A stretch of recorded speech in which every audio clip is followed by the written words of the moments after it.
Hello players, Google dominates in almost every market they are in, but has Google dominated us for far too long? And is Google's core business under threat by companies that are doing it much better? I'm sure we all love Google at some point. They were the scrappy little tech startup that changed the entire way of how we use the internet today. They took on Microsoft and they won. Not everywhere, but in a few places that matter. Internet browsing, email, and of course, search. They even took on Office with Google Docs. Yeah, we all love this little underdog. I was actually part of the Gmail beta program and I still have that same email address today. And then something happened. Enshittification. And it's happening to a lot of companies, but it's very prominent with Google. The short version is tech platforms degrade over time due to prioritizing profit over user experience. Experience stops being the number one priority and they answer to shareholders to make as much money as possible. I have a video coming out soon about the long version of enshittification, but let's continue our story. We are back in early 1997, and the word Google hadn't even been written down on a notebook yet. Two students of Stanford University, Larry Page and Sergey Brin, aimed to create a better way to organize information on the internet with Project Backrub, which wasn't just a way to get women back to their dorm room, it was the original name for Google. In the late 90s, search engines were cluttered and inefficient, but Google came in with a new way to organize information. Google's PageRank algorithm prioritized relevance by analyzing how many times other websites linked back to a page. This approach produced more accurate, high-quality search results, and I know that's hard to imagine now. This innovation came from a genuine interest in improving access to information rather than how they can profit from it. Google, now the much less questionable name, officially incorporated the company in 1998. Their "Don't Be Evil" slogan wasn't just a motto, it was a promise to build products with integrity.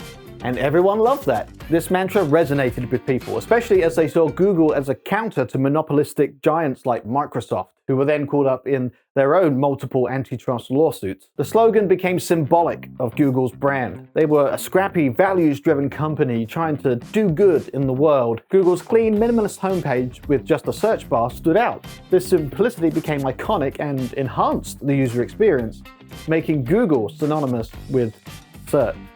Do you remember when you first heard of Google, or has it been around your whole life? Let us know in the comments.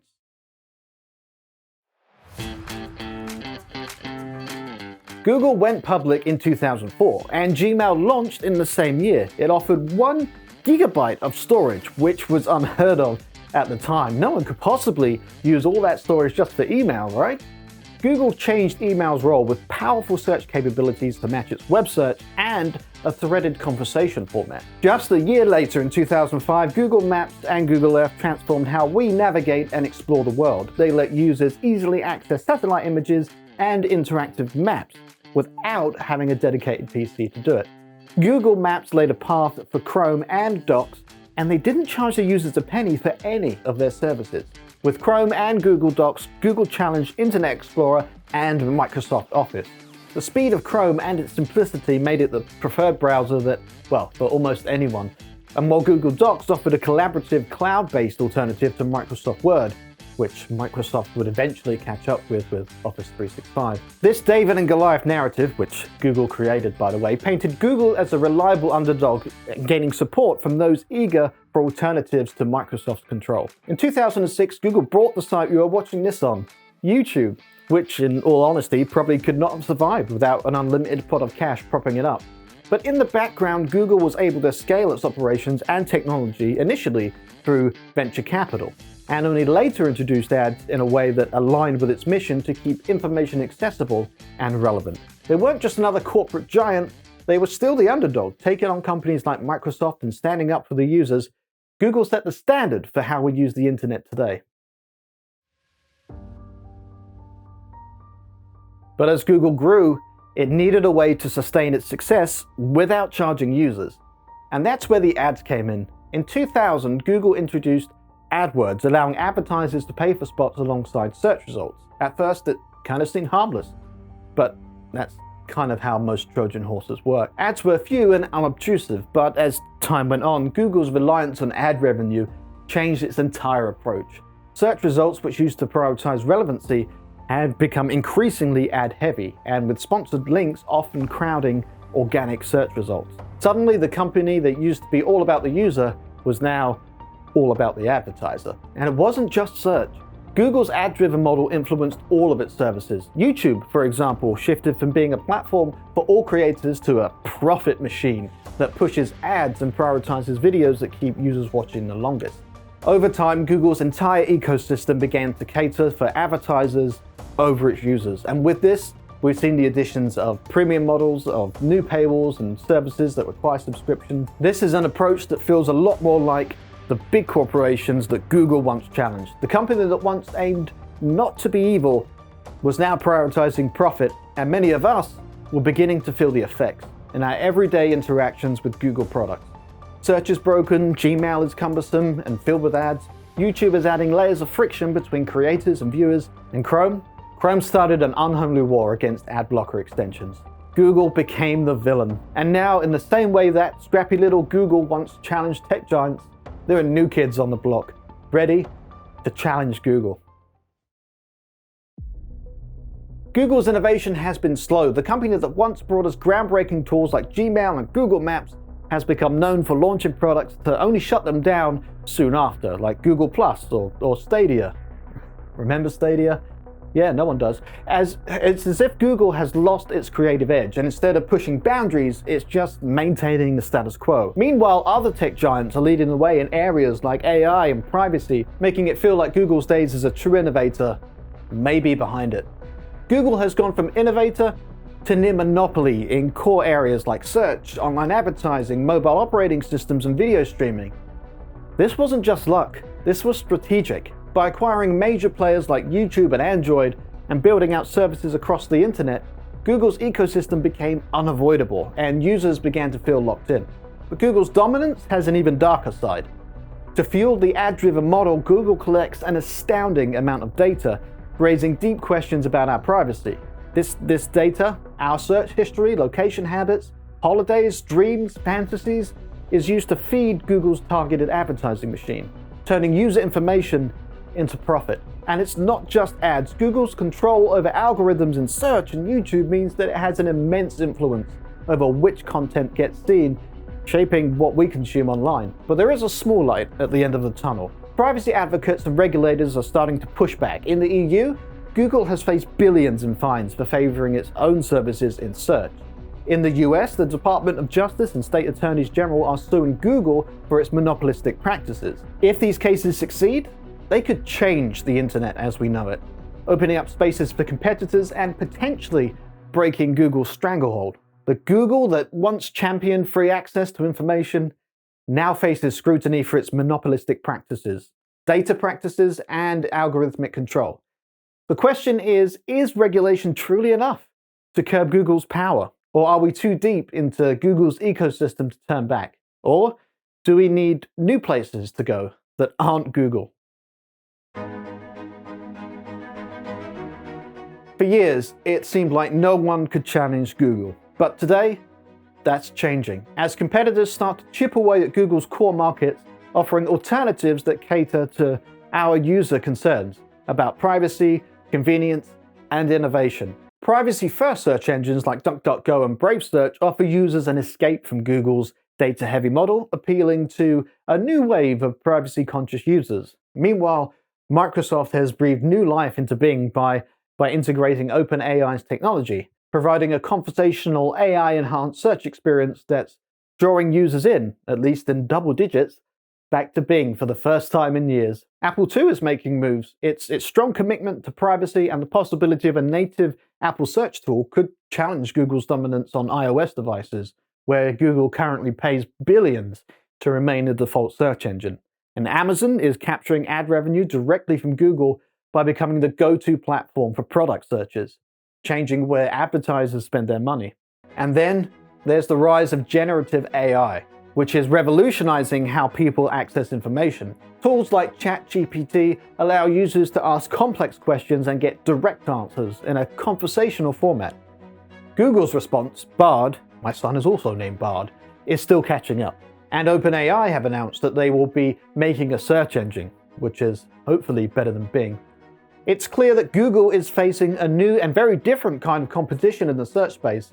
And when it comes to productivity, Microsoft's 365 new AI tools are winning over business users who want powerful AI-driven tools, something that Google Workspace is still struggling to match.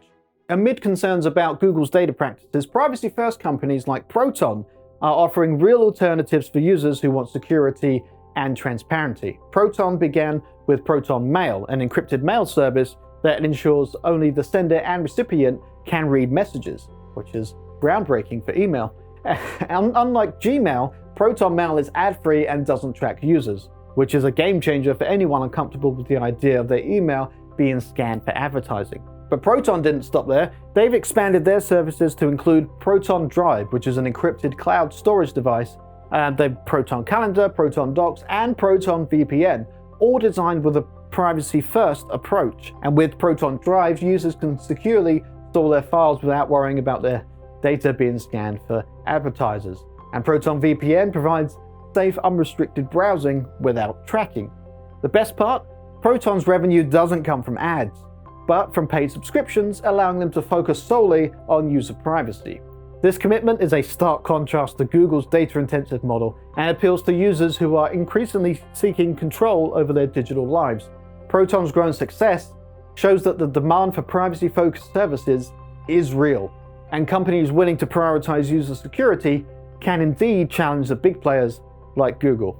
And we can't forget about YouTube, where competition is now fierce. TikTok has captured the younger audiences with its short-form algorithm-driven content, pushing YouTube to adapt with YouTube Shorts. And on top of that, users are looking for a more private browsing experience and are exploring alternatives like Brave and Mozilla Firefox, leaving Google's Chrome control in question. With these competitors rapidly innovating and gaining ground, Google's once unassailable empire is starting to show cracks. It's clear that privacy concerns and new AI technologies are changing user preferences and shifting what we do and how we think about interacting with tech. And Google may not be able to hold on to its #1 spot forever. Artificial intelligence has transformed the way we search, learn, and engage online, and it's putting pressure on Google to evolve. Tools like ChatGPT have shown us that we can get direct answers without waiting for a sea of links or advertising, which has been Google's lifeblood. But what happens when the users want answers and not ads? In response, Google has launched Bard, its own AI chatbot, and has integrated AI responses directly into search results to adapt to these changes. But Bard's reception has been mixed, especially compared to newer models from companies like OpenAI. For years, Google was seen as a leader in AI research, with projects like DeepMind and innovations like TensorFlow, and it set industry standards. Yet, in this new era, Google appears to be playing catch-up, trying to keep up with more agile companies in the AI race. This shift in perception could affect Google's brand, moving it from being the innovator to the follower in the eyes of many, many users.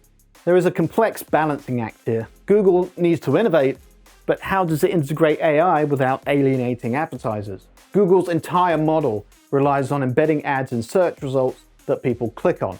But if AI-driven answers reduce this need, Google faces a dilemma. And it's not just a technical issue, it's a direct challenge to their core revenue. There's been speculation on whether Google can find ways to monetize AI-driven answers effectively. Some suggest integrating subtle ads within AI responsives, but that's a very fine line to walk. If Google overdoes it, it risks damaging the user experience, and people won't come back. With this new wave of AI adoption, Google is also navigating a web of ethical and regulatory challenges. Generative AI raises critical issues related to misinformation, bias, and privacy topics that have already put big tech companies under scrutiny. As a giant holder of user data, Google has to balance innovation with privacy, ensuring that AI products are safe and transparent. And the regulators, and us, are watching very closely. There was a time where we genuinely loved Google, but somewhere along the line, things changed. Google became more about tracking ads and tracking user information and dominance rather than their simple, user-focused company that we once admired. Today, Google's reputation is more big tech giant than little tech underdog, and many of us are tired of having to sift through ad-heavy search results and wondering who has our data. People are turning to alternatives and searching for something that feels more transparent and less about maximizing profit. So the big question is, can Google win back our trust? Or have we already moved on? Now, as user sentiment shifts, we are seeing a real impact. Users feel empowered to make a choice, to leave Google behind in favor of services that they believe will prioritize their needs and values. And this migration isn't just about one or two platforms. It's part of a broader trend where people are increasingly conscious about the tech giants that they once trusted. Some argue that Google's size makes it too slow to adapt, or that it's too embedded in its current model to truly change. Others wonder if the company will start to lose its place as users and competitors continue to shift. So, what's next for Google? Can it adapt to this new wave of user dissatisfaction, or has the Google we loved already become a thing of the past? Google's future is at a critical juncture. The world is moving towards AI and subscription models and privacy-focused technology, and Google has some big decisions to make. For years, it depended on ads, but users grow tired of ad-heavy experiences, and Google might need to diversify into new revenue streams like subscriptions or enterprise AI solutions. As more people demand transparency and control over their data, Google could transform into a more privacy-conscious company, but that's very unlikely, and it's doubtful whether such a large organization can adapt quickly enough to keep up with these changes. Or will smaller, more agile companies lead the way forward? Google has to decide. Stay the same and risk losing relevance, or evolve and define a new future like they have done in the past. So, is Google scared? It's not exactly fear in the traditional sense, but it's clear that they're feeling the pressure. When you look at their recent moves, rushing out products like Bard and pushing AI deeper into search and navigating an increasingly complex world of regulations, it's clear that Google is on a defensive. Big tech and small tech is evolving fast, and for the first time in years, Google's market dominance isn't a given. They are reacting, not just to competitors like OpenAI or privacy-focused platforms, but to us, their users. They know we're watching, questioning, and in some cases, even walking away. The power to shape the future of this story doesn't just lie with Google, or even big tech. It lies with us, the users. Reality is, we've always had a say in the direction of tech, even if it doesn't always feel that way. Google grew into the giant it is today because we supported it, trusted it, and in many ways, depended on it. But if that trust and support starts to waver, they know that the impact can be huge. And that's where our opportunity lies. We can make intentional choices about the technology that we allow into our lives. Think about the last time you searched for something on Google. Did it feel intuitive? Or were you wading through ads and sponsored results to get what you needed? Or did you have to shove Reddit on the rear end to make the results actually useful? The experience isn't what it used to be, and there are alternatives out there that prioritize users over ad dollars. If you're concerned about privacy, you can try a search engine like DuckDuckGo or Brave, and if you want an email that respects your data, you can give that Proton Mail a shot. These changes may seem small, but they add up, especially when more of us start exploring beyond Google's ecosystem. Now, for those who don't want to leave Google completely, and I get it, Google's tools are powerful, and there are still ways to protect yourself. You can go into Google settings and turn off personalized ads. You can review what data they're collecting and disable location tracking. Each of these steps put a little bit more control back into your hands, letting you use their products without surrendering all of your personal data. Google, for all of its size and influence, can't afford to ignore what we value: privacy, a seamless experience, and a focus on quality. And as customers, our preferences shape tech companies' priorities, even if it doesn't always feel that way. By supporting smaller companies and alternatives that uphold these values, we send a clear message to Google and others that the era of taking our user trust for granted is over. Use Google wherever it serves you best, but try out other services that may better align with your values. A future where users actively choose their tech isn't just possible, it's happening. So yes, Google may be scared. Scared of losing our trust, our loyalty, and ultimately our usage. But this fear is our opportunity. We have the power to demand better, to shape the future of our technology, and to remind these tech giants that they exist because of us, not the other way around. I look forward to your comments, and thanks for watching, guys. I had a lot of fun writing this one. If you like this, you can like it, hit subscribe, and let me know. If not, also let me know, or I'll never know. You know? Keep playing with or without Google, and be excellent to each other.